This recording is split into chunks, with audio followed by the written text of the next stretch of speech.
Tina, for that kind introduction. I want to say thanks, too, to all of you for coming today, joining with us and supporting us. I appreciate it very much. I also want to say thanks to Dominion for their hospitality here, allowing us to hold this in their facility. And I just want you to know I appreciate it very much that you're joining with us. I'm sure that Tina can tell you that there are many different ways, and many funny ways people get into politics. I went to college in the early Reagan years. America was recovering at that time from the turmoil of the 1960s and the 1970s. A country conceived in liberty and baptized in freedom in the 1770s and the 1780s was being reborn in the 1980s. I still remember the excitement and the patriotism of that time, of that era. You remember that U.S. hockey team in 1980? The U.S. hockey team beat the Soviets in that game in the Olympics. That was an exciting game, wasn't it? But there was something about that game that was different, and it really defies explanation, because that victory seemed to carry more with it than just the typical Olympic victory, didn't it? It was almost as if it was an expression of the freedom of the West, and it was a wonderful win. Well, we weren't supposed to win that game, but when our young men put on their uniforms with that American flag on it, there wasn't a team in the world that could beat. Remember, at the end of that game, the announcer famously asked the question, "Do you believe in miracles?" Well, we knew all over this country, didn't we? We knew the answer to that. We did believe in miracles. And 10 months later, we elected Ronald Reagan as president. Ronald Reagan was the first president I voted for. After 4 years of Jimmy Carter, Ronald Reagan seemed like a miracle. Well, for those of you with us who don't have gray hair, I wish I could explain to you how it was to live life in this nation with Ronald Reagan in the White House. It was a tremendous time. We had a deep sense of pride. We were confident that Americans had reason to think of themselves as exceptional. This was an exceptional nation. Every day offered us evidence of this exceptionalism. And that exceptionalism was born of a belief in freedom and liberty. Remember in 1987, when Ronald Reagan went to Germany, and he stood by that wall in Berlin. That wall had come to represent the worst of government tyranny and oppression. And Ronald Reagan stood by that wall, and he gave some advice to Mikhail Gorbachev, the leader of the Soviets. And he said, in words that seemed to resonate around the globe, "Mr. Gorbachev, tear down that wall." Remember that? And 3 short years later, that wall came down. And these early experiences of my life, the Reagan experiences, gave me a significant worldview and understanding in many ways. People of my generation share much of that, because we had the opportunity to see what good and true leadership could accomplish. Under the leadership of Ronald Reagan, the threat of worldwide communism was destroyed. He enabled his leadership enabled the free market in this nation to flourish. And his leadership ushered in an era in America of strength, peace, and prosperity. Reagan believed that Americans were good people. And Reagan believed also that self-determination and self-government was a recipe for success. But Reagan also believed that overreaching government was a recipe for disaster.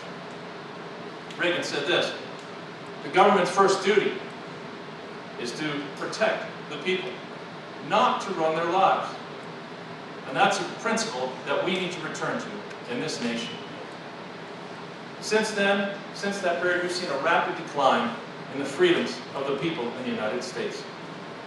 And that is what led me into politics, recognizing where we're headed. Though I had the duties of a husband and a father, and of a small business owner and a student, I felt compelled to move into the realm of politics as well. Probably because I was a father and a small business owner, words like truth and freedom and liberty, those words took on new meaning. Those words began to mean something to me that they never meant before. And I realized that Americans were increasingly losing their liberties, their God-given rights.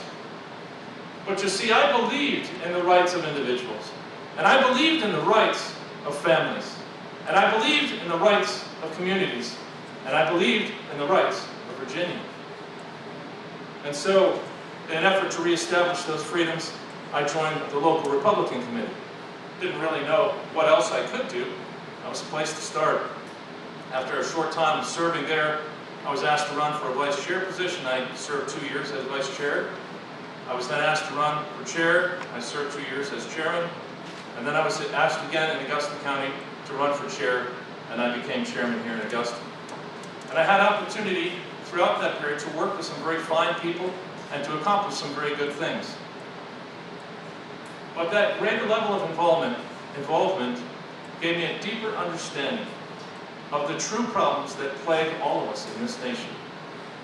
And I came to the firm conclusion that the solution is not more government, but less government. The solution to most of our problems is less government. And the evidence of that is all around us. As we've been driving, we've covered a lot of miles already in the 24th. As we've been driving around, we've seen a lot of farms. And it reminds me of my young days when I was 14 years old. I got my first job on a farm. And we cut trees and cleared fields. We made hay. And later in the year, we picked apples. And one of the fringe benefits of the job was, the owner of the farm told us, you can eat all the apples you want while you're picking. Well, that first day on the job, I ate a lot of apples. And I learned a valuable lesson. It's possible to have too much of a good thing. Well, when limited government becomes unlimited government, it's no longer a good thing. When big government cannot coexist with big liberty, they cannot live together. So the question is, should government control everything? Some think it should. Justice Scalia, Supreme Court Justice Scalia once said, "This court seems incapable of admitting that some matters are none of its business."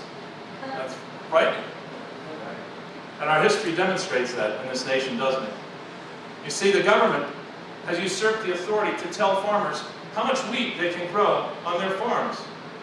And it has also decided it can tell them how much wheat they cannot grow on their farms.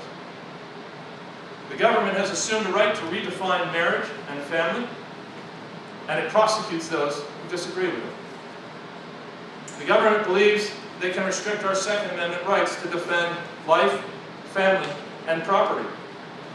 And now, government bureaucrats have decided who will be your doctor. And even more so, maybe whether you should have one or not.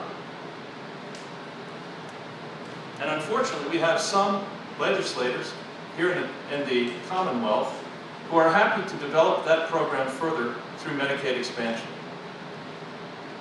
And regarding education, they have decided that Common Core should replace common sense.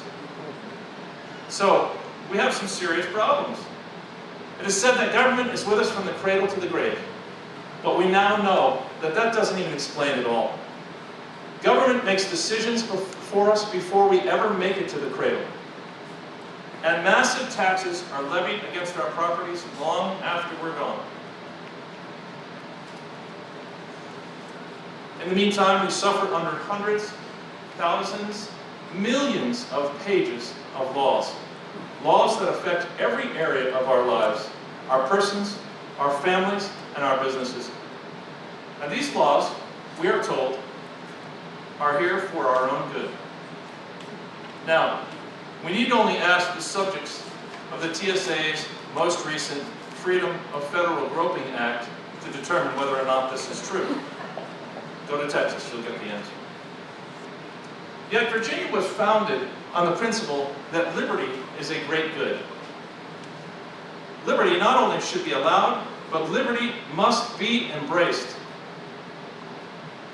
We're told, though, that liberty is risky.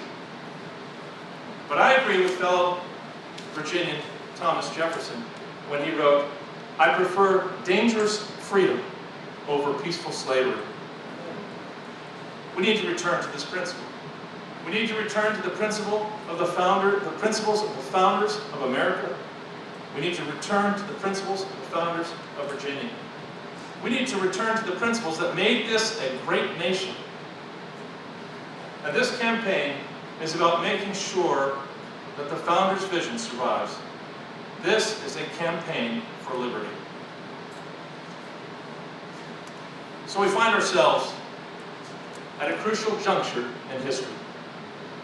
Rarely has America faced more challenges. Rarely has Virginia faced more challenges. And the question is this: will we sanction a government that exercises rights that God has never given to it to exercise, which will destroy the founders' vision of life, liberty, and the pursuit of happiness? Or will we seek to reshape and restore government to its original limited purpose, which is to secure the God-given rights of the people? We're in dangerous times, and admittedly, we're way down the road. Yet I believe that the God who has endowed all people with certain unalienable rights, has put us here at this time for a special purpose.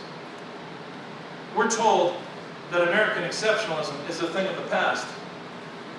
But I find that America is an exceptional nation. And we have found, as we've traveled, that Virginians are exceptional people. I'm afraid I must disagree with our executive that it's a thing of the past. We are an exceptional nation by the grace of God. We travel around the state and we meet exceptional people. And we travel around the 24th and we meet exceptional people. And what they want and what they need is a chance. A chance for liberty. That's what they want. And that's what they need. And as more and more Virginians become aware of the need that we have here in this hour, I am convinced that tomorrow is going to be better than today. And part of this campaign is helping people to understand the need of the hour. Again, with Thomas Jefferson, he said, "I like the dreams of the future better than the history of the past." There's a reason that Jefferson thought that way. Jefferson knew that we have a wealth, a unique asset here in our Commonwealth. Here in the Commonwealth, we have Virginians. I'd ask you to join me as we seek to turn back the clock. My friends, my name is Dan Moxley, and I'm running to be your senator here in the 24th District. May God bless each one of you, and may God bless Virginia. Thank you.